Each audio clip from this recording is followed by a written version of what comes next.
The Birmingham Stallions were the second highest scoring team in the United States Football League last season. It's a good thing because the Stallions found themselves playing catch-up on occasion. Although the Birmingham Stallions advanced to the United States Football League playoffs a year ago, Coach Raleigh Dodge felt his team needed some help defensively. Well, by way of the college player draft and trades, Dodge feels he's received that help. I don't think there's any question about it, Dave. I think our defense has shored up a great deal. I think David Dumar is a strong safety, Doug Smith at the right tackle, Don Reese at right end. Even though Mike Perko is hurt, that's going to give us good depth when Mike comes back. And the acquisition of Malcolm Taylor in at the tackle spot, and also Mike St. Clair, we've got some big people that are physical, and you know, our three inside guys are all about 6'5", 6'6", and 280 plus, so we've got good mobility with that size. Doug Smith was a first-round draft choice of the Houston Oilers. The Stallions recognized the potential of the 6'5", 280-pound offensive tackle and signed him to a multi-million-dollar deal. Doug has got a tremendous amount of talent, and if he keeps working in that type of thing, you know, it'll help the defense front and the whole defensive team. He's helped us a lot, you know, in both scrimmages. And we have a couple of young linebackers that come in and doing a great job for us. So I believe overall, defensively, we are a better team. Clanton, one of the league's leading interceptors who faced Flutie in the Tangerine Bowl, feels the Stallions secondary will be up to the challenge. I like the competition, really. Overall, I think that Doug is a real good quarterback. And if we don't contain him, he can create a lot of problems for our defense. But overall, I think that if we play to our capability, we can contain him.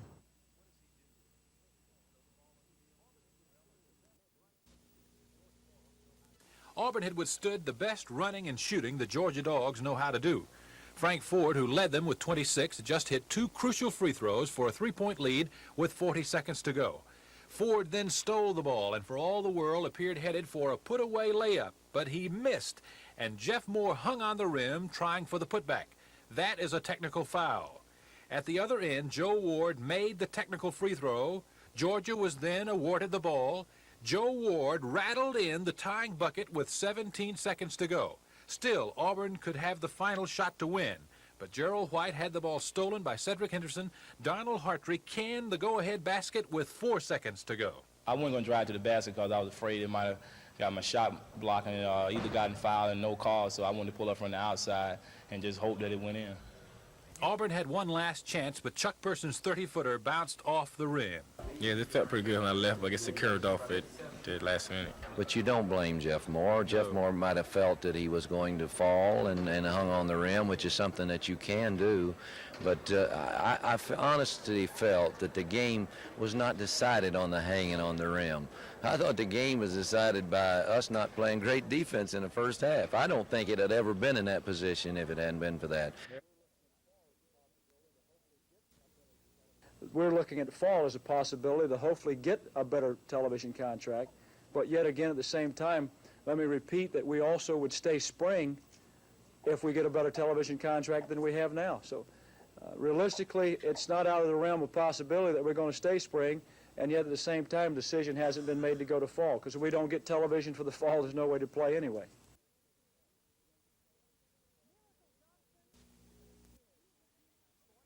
Miracle Johnson really is. Born February 23rd, 1984, she was due July 8th, 1984. She was 16 weeks early. This is a copy of her x-ray at birth, as small as her father's hand. She was only 8 inches long, and she weighed in at 1 pound 2 ounces. And as hard as it is to believe, these are the dresses that she wore. She's so tiny. She's so tiny. It was just so hard to believe that a little human was that small. Miracle is the smallest baby ever to survive at Baptist Hospital's neonatal clinic. Dr. Alan Cheek says most babies her size don't make it. Most babies that are born 1 pound and 2 ounces die. When I say most babies, I mean there's only a 5 to 10% survival rate in these babies. What's important is she's not only survived, but she seems to be acting normally, and all of our testing is normal at this stage. And no birthday party's complete without cake and presents. Miracle got her very own preemie Cabbage Patch doll. Miracle's grandmother says Baptist Hospital and God are the very best, and her progress certainly seems to prove that. She's weighing in at 15 pounds now, and she's developing normally. Considering the odds against her at birth, Miracle is the perfect name. Gina Gregory, WSFA TV News. Gerald Dial didn't have such a good day. The state senator from Lineville went before a state Democratic subcommittee with his party leadership position on the line. The hearing was called because of a complaint filed by Judy Lowe. Lowe wanted the panel to strip Dial of his membership on the state Democratic Executive Committee for running in the 1983 election as an independent. There were some heated words between Dial and subcommittee members, who Dial claims skipped over him in '83 to handpick another nominee. Would you again vote to handpick candidates in 1986? Under the same circumstances that we was in at that time, yes. But after deliberations and a vote, Dial was out. Judy Lowe says the issue is one of party loyalty and that the decision to file the complaint was her own. No, nobody asked me. It's a personal thing with me. I believe in party discipline and party loyalty. But Dial contends someone else put the idea in Lowe's head. So you think she made her complaint not based on her own ideas, but... I'm quite certain of that. Any names you'd like to give us? Yes, Paul Hubbard and AEA. And, of course, Joe Reed and ADC are one and the same. Hubbard said tonight there is absolutely no substance to the charge. Reed was unavailable for comment. Senator Dial says he will appeal the subcommittee's decision. Carrie Gordon, WSFA TV News.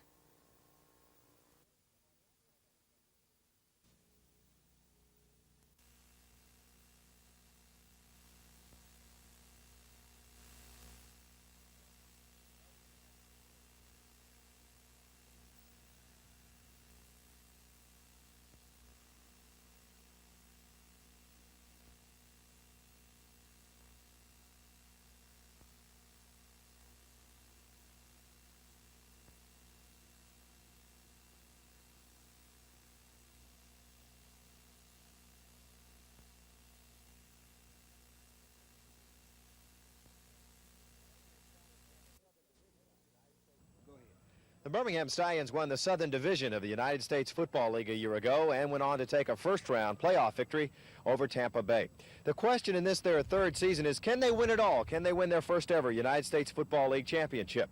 Will the third time be the charm? You end up losing before you go to the championship game, and it seems like your whole season went for nothing. But we did make a lot of big strides, and so we've had a taste of it. This year we want the whole thing, and that's where our goals are set right now. After a rocky start, Stout developed into the second leading passer in the USFL last year.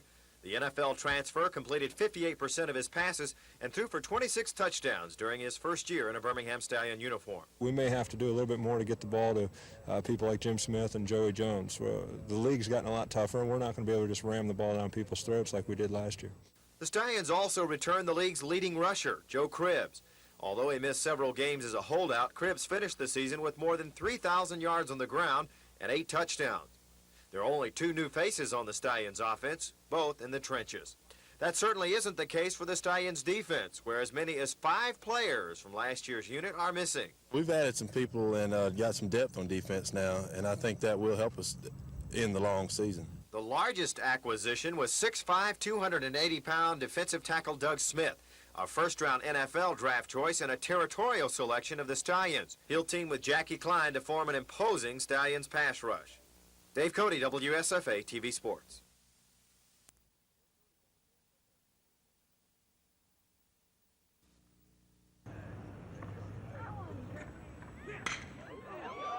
Pick the guy coming up across the plate.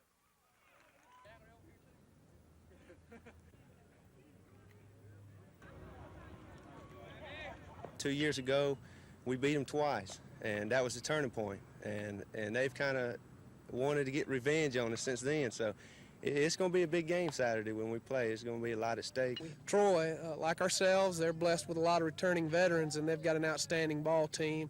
Chase Riddle speaks for himself.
Richard and Laura Tisdale have just returned from Saudi Arabia, where Richard was employed by Saudi Petrochemical, a project partially owned by the Shell Oil Company. But after 2 months on the job, Richard got an unexpected surprise. He came and told me that I was fired and that they wanted me to leave the kingdom within 24 hours. I asked them why I was fired. They wouldn't give me a reason. They just said, you have 24 hours to leave the kingdom. But I just looked at it and said, you're kidding. I don't believe it. In 24 hours, you're supposed to pack up an entire household? And, you know, that didn't make sense to me. I couldn't believe it. But the Tisdales weren't allowed to leave. 24 hours turned into 4 days. Passports were seized along with bank accounts and personal possessions. They confiscated all our things that had been left over. We tried to get rid of as much as we possibly could for just minimal. I mean, I hated doing that. I just assumed give it to somebody for what we sold it for. The couple believe it was Shell, not the Saudi government, calling the shots, but they've filed a $1.5 million lawsuit against both parties for breach of contract, false imprisonment, and damages. It was a nightmare and something that no American should ever have to experience, especially at the hands of other Americans, even if it's in a foreign country. By late this afternoon, Shell officials in Houston had received our messages and not returned our calls. Meanwhile, the Tisdales say they won't be leaving the country anytime soon. Damaged myself as far as ever wanting to even go outside of the United States again. Carrie Gordon, WSFA TV News.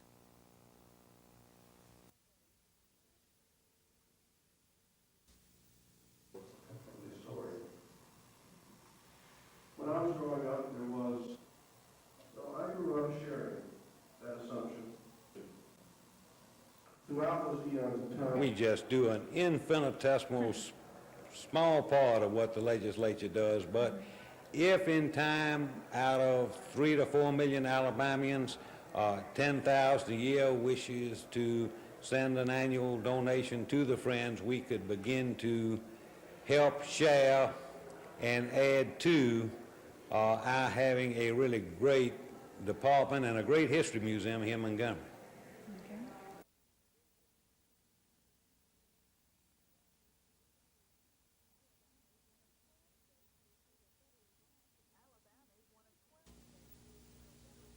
Alabama is one of 12 states to receive a federal grant to promote transportation safety for preschool children. It's a small grant of only $1,400, but the 4 children's specialists who are awarded the grant hope they will be able to reach preschool teachers throughout the state and encourage them to tell their students to buckle up. Last year there was, something like 6,000 children killed and over 50,000 injured, and it's felt like that probably 75 to 90% of them would not have been injured had they been buckled up. So that makes you aware that it's very important. The Alabama Child Restraint Law went into effect in 1981 and requires that all children through age 3 sit in safety seats. But these women believe all young children should buckle up and say if taught at an early age to fasten their seatbelts, children may become lifelong seatbelt wearers and can play a great part in the safety education of their parents. Very often the child teaches the parent, and we've had a lot of parents say, well, gee, I buckle up because my child reminded me to. Lisa Walsh, WSFA TV News.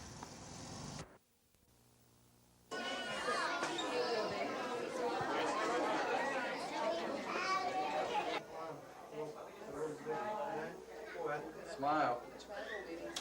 There you go.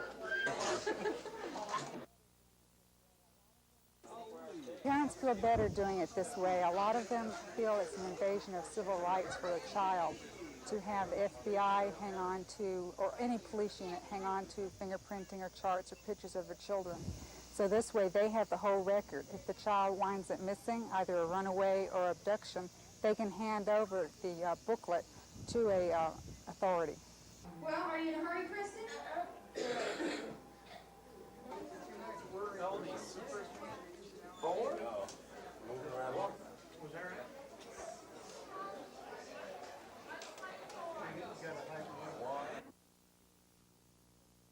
We are only allowing the people of Houston County, through a vote, to decide whether or not they want more industry, more jobs, and better fire protection in Houston County.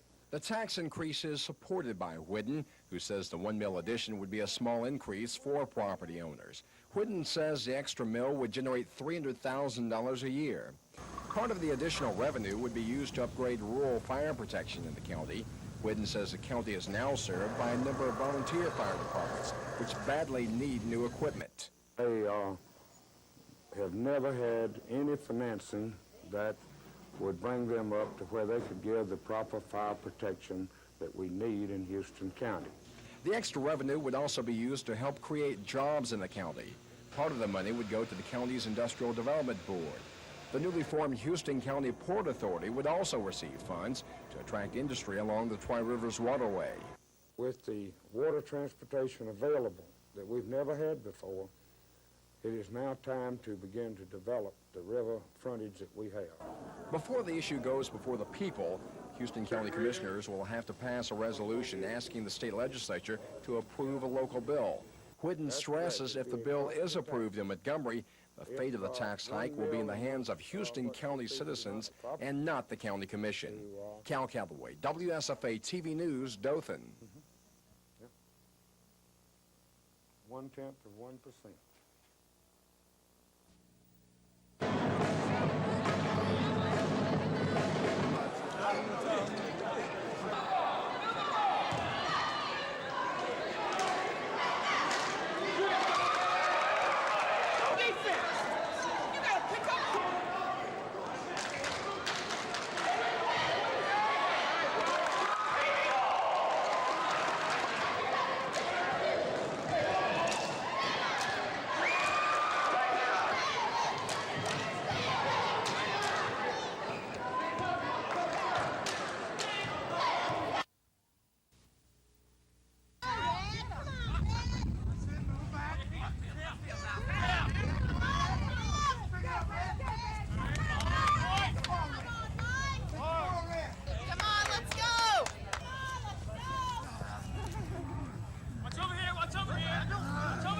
On a whole, American farmers are having a tough time. High interest rates and foreign competition have put America's food producers in a crunch. In fact, the farmer's dilemma has become so well known that a good part of President Reagan's recent news conference centered around agriculture. Many of the problems they face today are the result of government's involvement. And I think you'll find that a great majority of farmers believe that the answer to their problems is out in the free market. And with that statement, the U.S. Department of Agriculture unveiled its 5-year farm plan. The Reagan administration's idea is to wean farmers off of federal programs and make them more competitive in the world market. But not everyone is convinced the Reagan bill will work.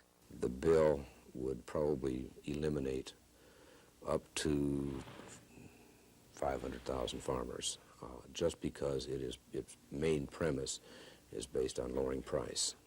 Dick Fifield of Alabama Farm Bureau just returned from Washington, where he has taken a close look at the proposed farm legislation. Fifield says lower prices may concentrate crops in areas where they grow the best. Now that may sound like a good idea, but Fifield says that's like putting all our eggs in one basket. If you concentrate the production in the most efficient area and then have a drought, you'd be in a position where you would not have a supply. You'd have to go out on world markets and buy it. The farm analyst also fears lower prices would put more pressure on crop production. If farmers are getting less money for their product, they may have to produce more to break even. But Fifield takes comfort in the fact that several more farm bills are being prepared, and a lot can happen in this legislative year before the bill reaches the president's desk. Carrie Gordon, WSFA TV News.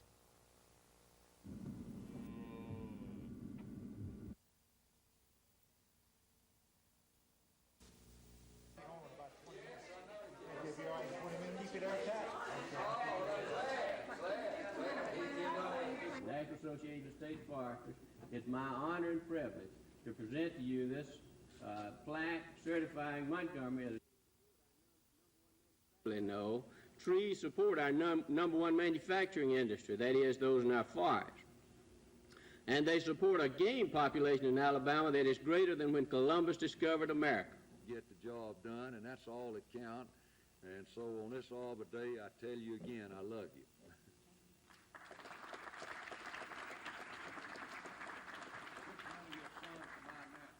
Number one.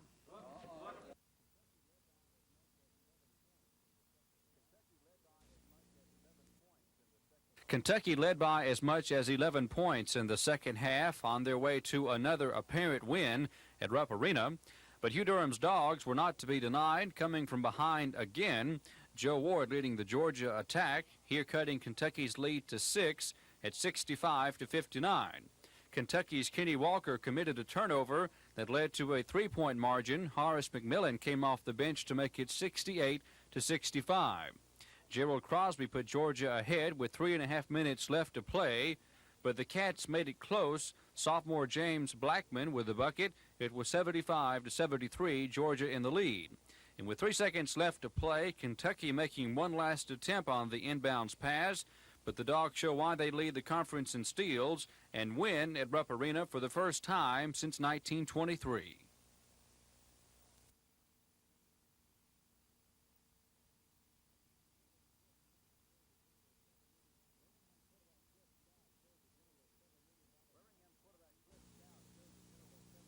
Birmingham quarterback Cliff Stout showed the General $7 million man the value of experience today.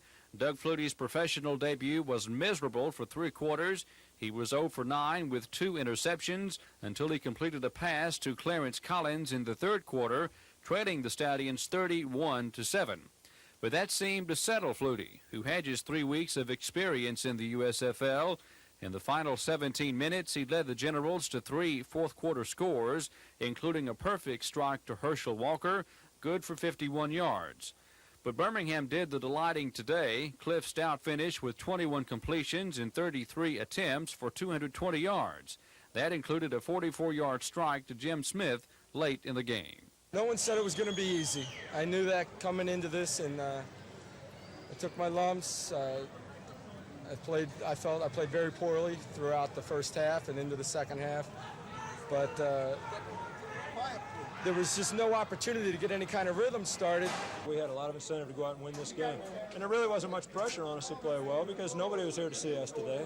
Everybody was here to see Herschel Walker and Doug Flutie, primarily Flutie. So it kind of insulted us a little bit because we think we've got a pretty darn good football team.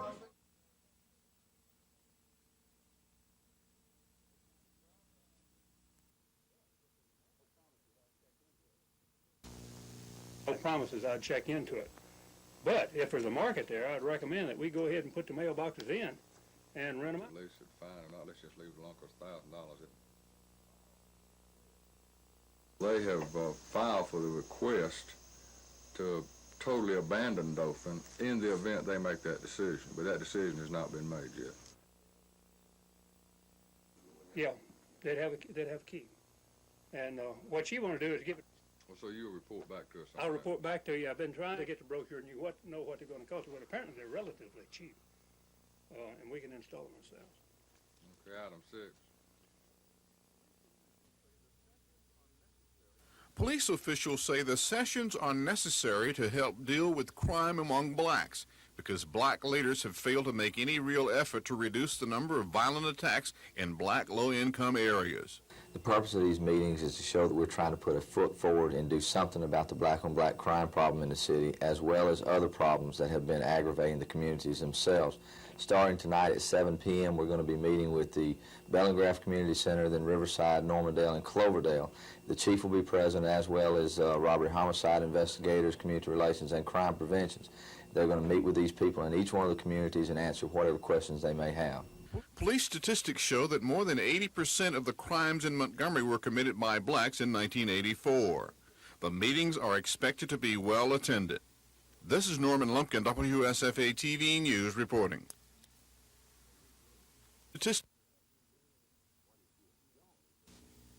There. What is being shown is illegal. What we're doing is and has been legal all the years. Jack Jones and his wife have managed the Highway 80 Drive-In Theater for the past 17 years. They have, off and on since the 60s, shown X-rated movies.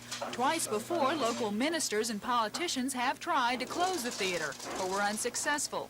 Jones says he would prefer to show Disney films, but when he featured those, only 12 to 15 paying customers showed up. Now he can expect 200 to 300 people a night. It's not a religious issue at all. It's merely a matter of livelihood to me, my wife, and the crew. And I have deep religious convictions, and this simply, to me, is a job. One complaint the ministers have is that passers-by can see the screen from the highway. What I saw from the highway couldn't be any rawer. There's nothing any more explicit being shown in New York or Paris or Rome than here.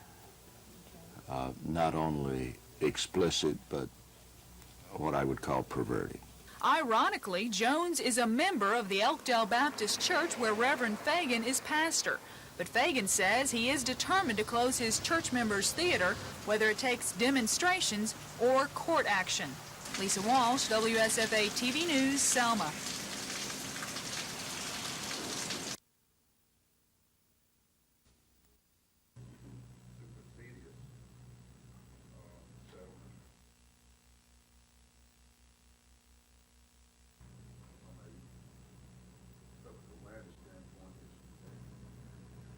I would like to brief to the city this way for the plan that this chart shows what we have on the table.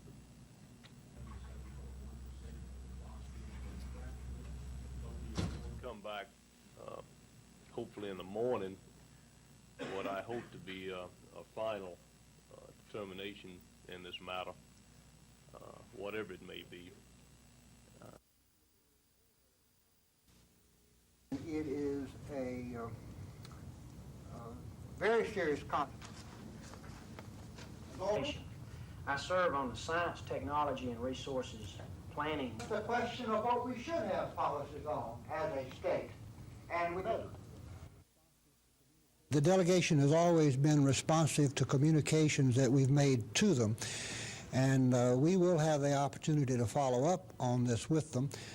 There have been a number of others from Alabama that have been in Washington in recent days and indicate that there is a sympathetic ear.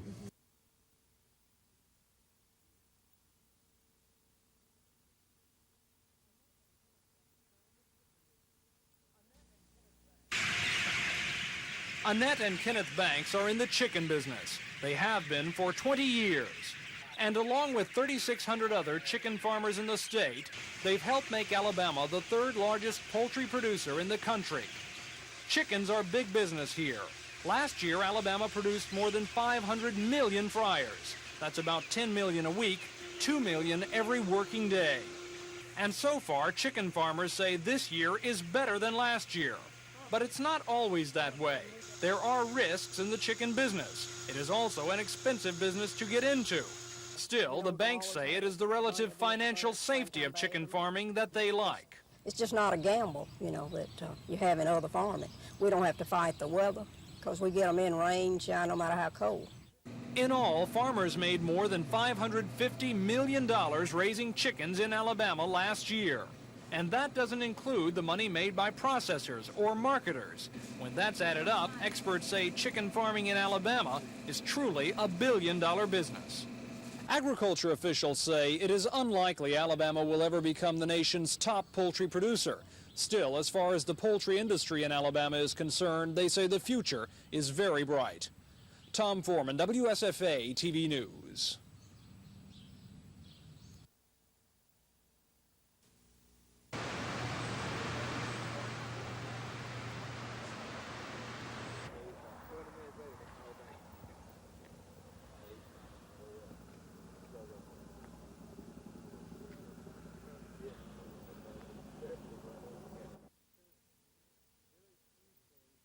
There's very few things that I can think of that we cannot handle right now at this time. We're equipped to handle just about any chemical release or explosive that could occur within the state right now. There may be some really exotic chemicals that may take some very specialized pieces of equipment or training, but for what we have in Alabama, we can handle it.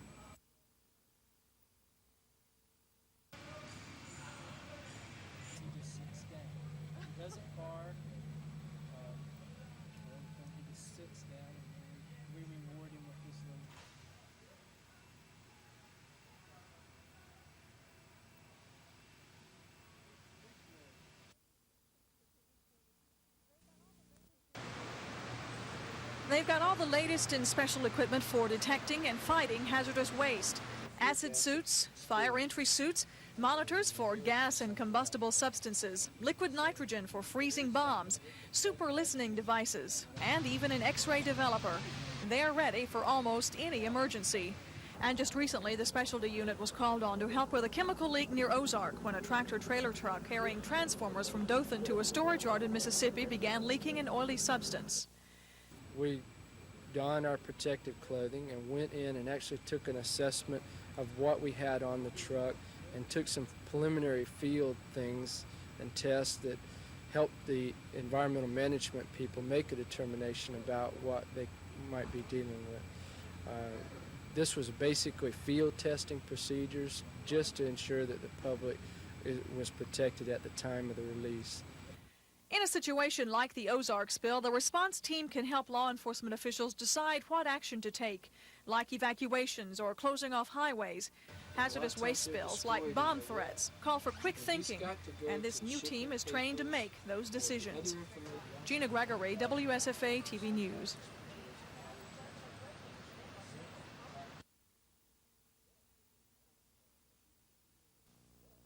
Promises I'd check into it. But if there's a market there, I'd recommend that we go ahead and put the mailboxes in and rent them out. And hopefully in the next couple of weeks, you know, these things will be resolved and we'll have more of a idea of what the, I guess you might say, the physical outlook of the Dothan Airport will look like.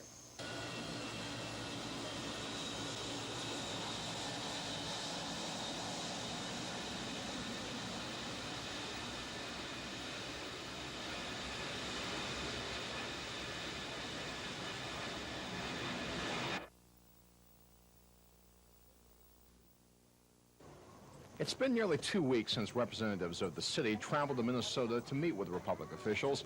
That trip came after Republic filed a petition with the Department of Transportation to end its service in Dothan April 28. Today was the first chance members of the Dothan-Houston County Airport Authority had to talk about the situation. Chairman Dick Bell says Republic's decision is not carved in stone. So they have filed for the request to totally abandon Dothan in the event they make that decision, but that decision has not been made yet. In fact, Bell says the airline's preliminary new schedule includes flights between Dothan and Memphis.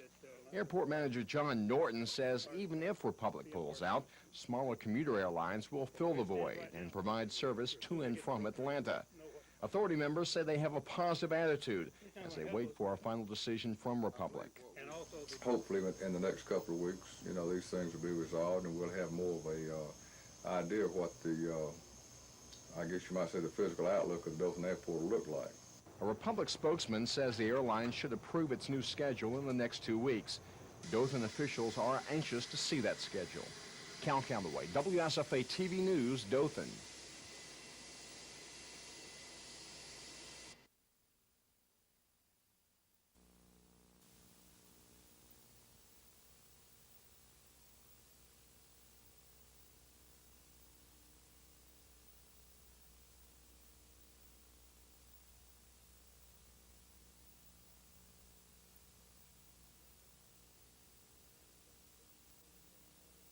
The United States District Court, having ordered the Houston County Commission to reconsider plaintiff Jack Crawford's application for a liquor license, the same be reconsidered and approved by the Houston County Commission in settlement of said litigation. Come in and talk to them. The 2 rooms there.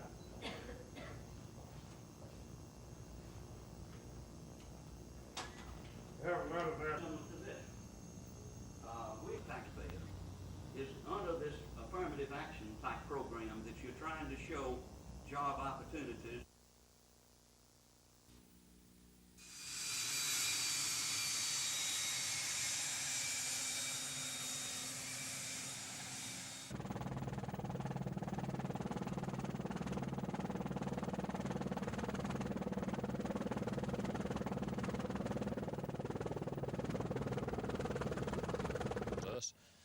Giving our points of view to Hodel and us. When did he take over? In the last 30 But we've gotten some very good communication from the Interior Department on behalf of Secretary Hodel, indicating a very high interest in settling the disagreement. And so from that standpoint, I think we feel very good about it.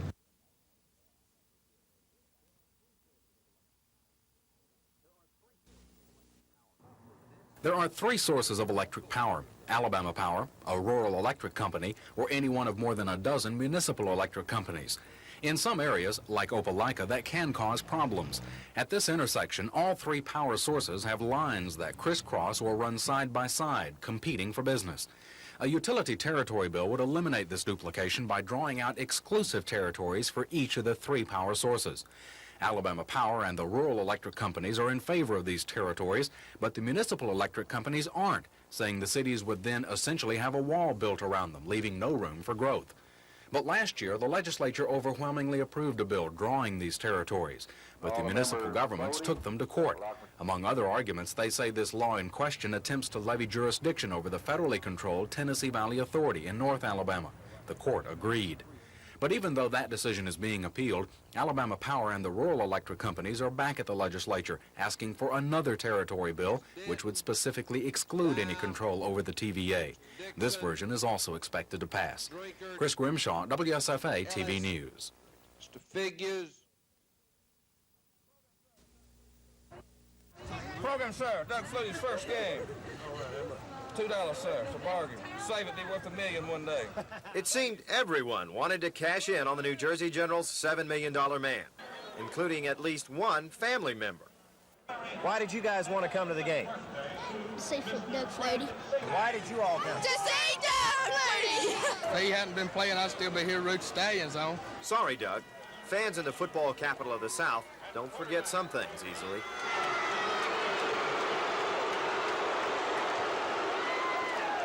This game was hyped to the point it was referred to as the second coming of Doug Flutie. Of course, in September, Flutie led Boston College to a come-from-behind victory over Alabama. Some of the fans who witnessed that game were here in Birmingham, hoping his regular season professional debut would fall on hard times. Now we're going to get him back. That's right, payback. I hope Stallions knock his tail off. More simply put, knock Flutie on his tootie. And that is exactly where the USFL's glamour boy ended up on his first professional pass attempt. Maybe this is why Flutie said afterward he didn't feel comfortable until the second quarter. But when asked if his 5'9" frame had anything to do with his 0-for-7 first-half showing, New Jersey's littlest general replied, No comment. We had to stay at him and go at him and, just stay in his face because he's kind of small. Despite misfiring on his first 9 attempts, Flutie completed 12 of his last 18, and his 2 touchdown passes in the fourth quarter brought flashbacks of that September night at Legion Field. I was getting a little bit worried. It's starting to look real familiar. If asked to fill out a report card on his professional debut, Doug Flutie would probably give himself a C+. After all, Birmingham did win the game 38-28. As for the plus, I'm satisfied with my efforts. And that is why Doug Flutie is America's latest sports hero. Good luck. Welcome to the league. Nothing's changed. He's still a great quarterback. Best thing since popcorn. We love Doug Flutie. He's number 1. Dave Cody, WSFA TV Sports.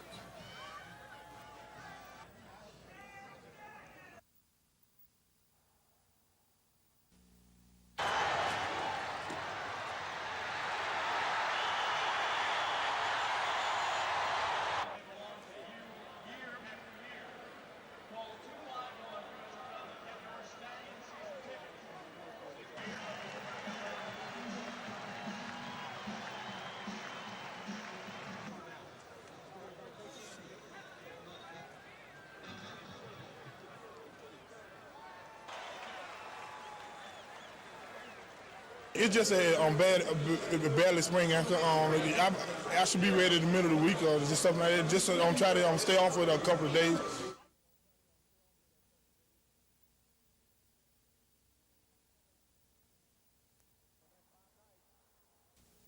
Against Bob Knight.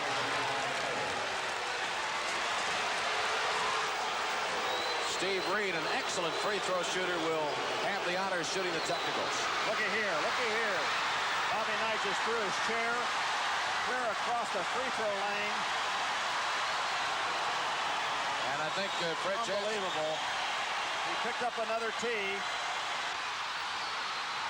Stolen by Reed. The meeting came at a time when police relations with the black community are at a lull. It was a friendly session designed for both groups to get to know each other and to work together. Police Chief Charles Swindle was the group leader. He introduced his crime division staff, those who many residents probably have never seen. Then Swindle got right to the bare facts. Those red dots he pointed to represented the 120 burglaries that occurred during a 4-month period in the Ridgecrest community, known to the police as Patrol District 12. Swindle said most of those burglaries involved blacks against blacks. The chief said with the residents' help, something can be done. You know who the criminals are in your neighborhood, don't you? You know who's gathering up out there at night and committing mischief and burglary and robbery. You know who they are. For their part, the residents got a chance to comment and to ask questions. Some talked about the strained relations between blacks and the police. Others told why some crimes go unreported. For some time, the citizenry is afraid to go down and try to prosecute or let them see their face or find out where they live because they are afraid of retaliation. 3 other meetings will be held this week as the police department seeks to involve the black and white citizens to prevent crime in Montgomery. Though a small number of residents from the Ridgecrest community came out for the first police community relations meeting, the police department doesn't think the size is an indication of a lack of community concern. Rather, as one police officer said, those who came out were genuinely concerned about crime in the area, and they'll share what they learned with others in the neighborhood. Kim Davis, WSFA TV News.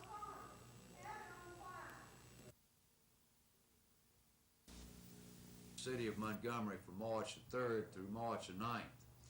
Every day eliminate that from our midst, and we want to be ever and constantly alert.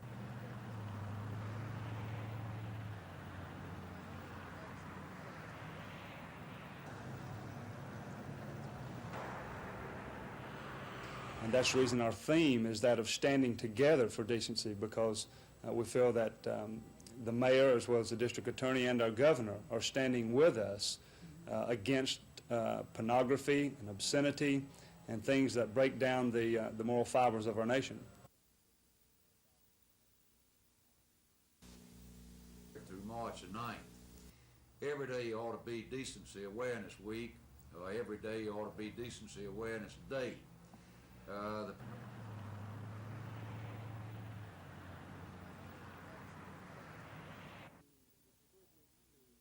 We distribute to the community what we call manager cards. These are cards that customers of these stores can go and turn in to the manager saying they will refuse to do business in that store until the pornographic literature is withdrawn.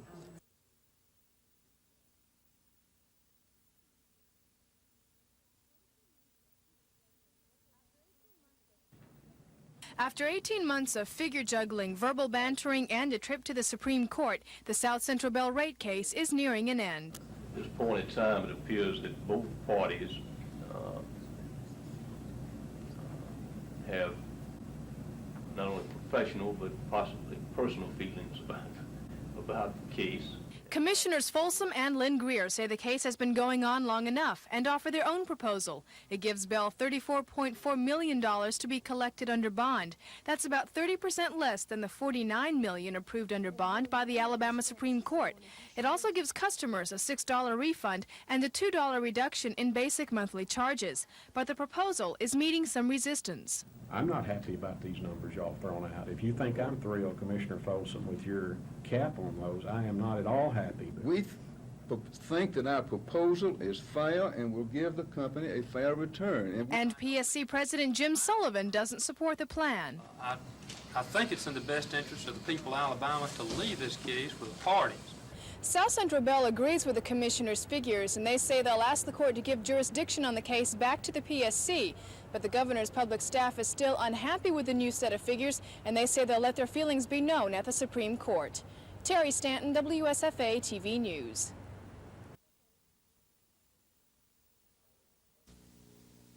And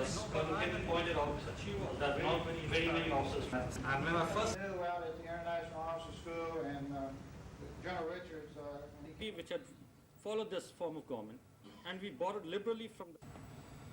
We buy a lot of Soviet arms because arms from other countries are not easily available to us. Soviets were ready to sell them to us, but we buy arms from Europe, Great Britain, France, all around the world, wherever we can get them. Talk to a common Indian. He is closer to the Americans than to the Soviets. As Colonel Kennedy pointed out, that not very many officers. And when I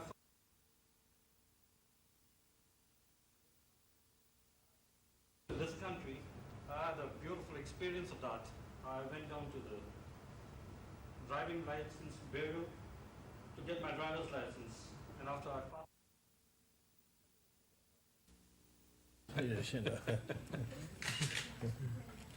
In the United States. 11th and eggs. 11th and eggs.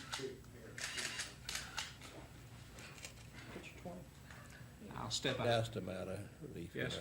Yes, sir. Egg month. All right. Egg month now. Governor has sorry ran a little late. Not used to being on time. Okay. Look right at this way. Are we ahead of time? The trust is closer together because storms of this nature come so infrequently. If I just build one every 25 years and do.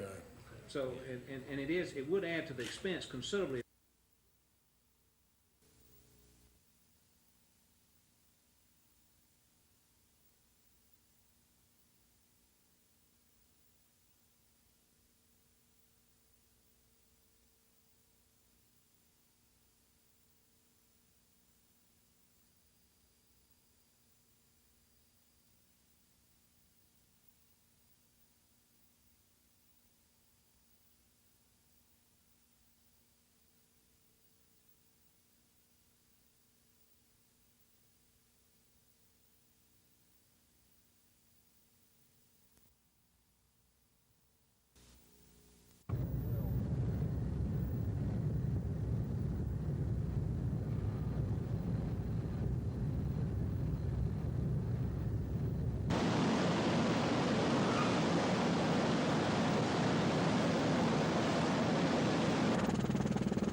How often do you ride the bus? Every day.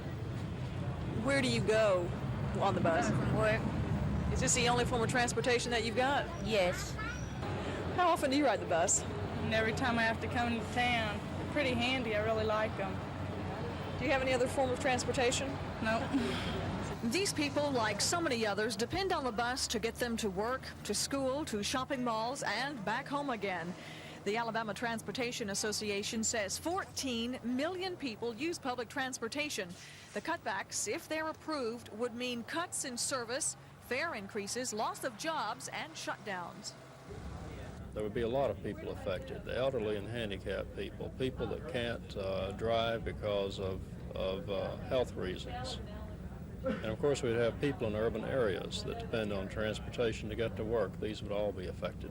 These people, all part of the Alabama Transportation Association, meeting in Montgomery, are looking for ways to stop the cuts. They say the best way is to put pressure on congressmen to make them understand how vital public transportation is to rural and urban residents alike. It's a serious problem for people like these who have no other means of transportation, nor the money to take a taxi. Their slice of the pie for public transportation is being quickly gobbled up, and the likelihood of that slice increasing is pretty dim. Gina Gregory, WSFA TV News.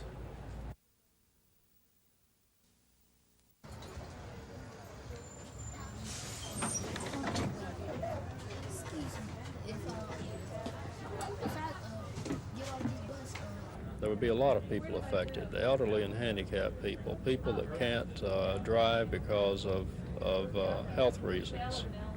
And of course we'd have people in urban areas that depend on transportation to get to work. These would all be affected.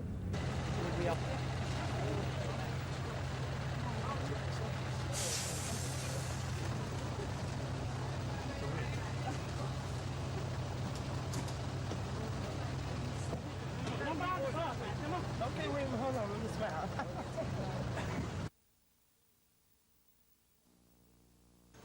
One, two, three.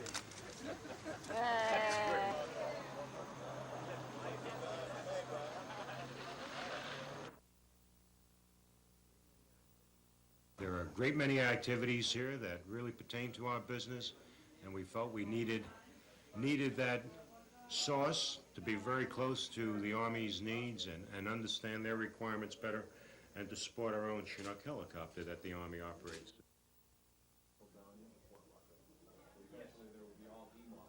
President, I suppose. I've been president since 1980, and I've been looking between industry and the Army. I think we all... Okay. Of course, all of the fleet here is for training new pilots and for transitioning into the Chinook helicopter.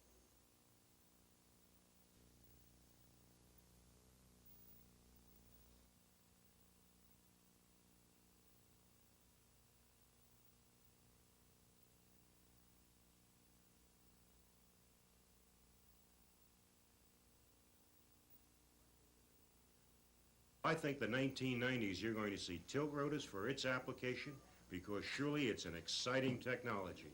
It has the capability of 300 knot speeds and capable of carrying payloads starting from a hover just like a helicopter. So you'll see tilt rotors and you'll see high performance helicopters. Secret, you know, you've all read about it. The Congress approved a multi-year... All those 11 will become D-models training units. Okay. Of course, all of the fleet here is for training new pilots and for transitioning into the Chinook helicopter.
And that is the resolution is going to be objected to, it's going to be sent to rules, and we'll never see it again.